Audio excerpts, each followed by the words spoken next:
في أكيد إناتشكو يوم ولا فجأة وأنا الرفون ساعة نرفه في الرفنة جتشوفيس إيسا كورنجرا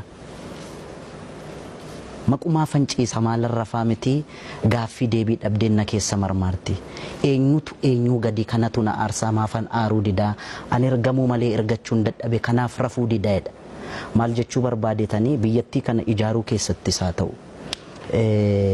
واهن درتي wareegama qaqqaalii biyyattii kana ijaaruu keessatti qooda olaanaa kan qabu uummata Oromoodha.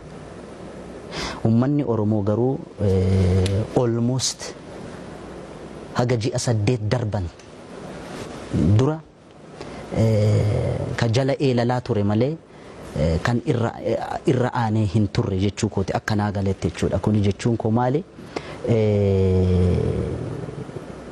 Biyyattii kana tiksuufis kan ergatan nuyi nu cabsuufis kan ergatan nuyi xinnaa guddaa caale guddaatu xinnaate kanaaf rafuu didaa'edha. Rabbitu guddaa nama godha.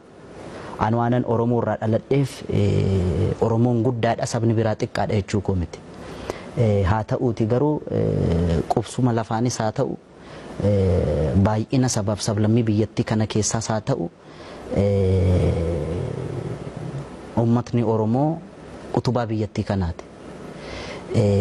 Egaa utubaan biyyattii kanaa gaafa inni ergamu guddaan gaafa kabajamuu qabu guddaan gaafa ergachuu qabu yookaan hangafti gaafa ergachuu qabu quxusuun gaafa ergatu kana caala wanti nama aarsu hin jiru waan ta'eef isa keessatti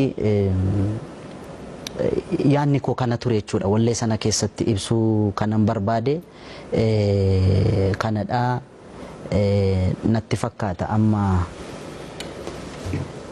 yoo Rabbi jedhe sabni kun waan ergamu natti hin fakkaata.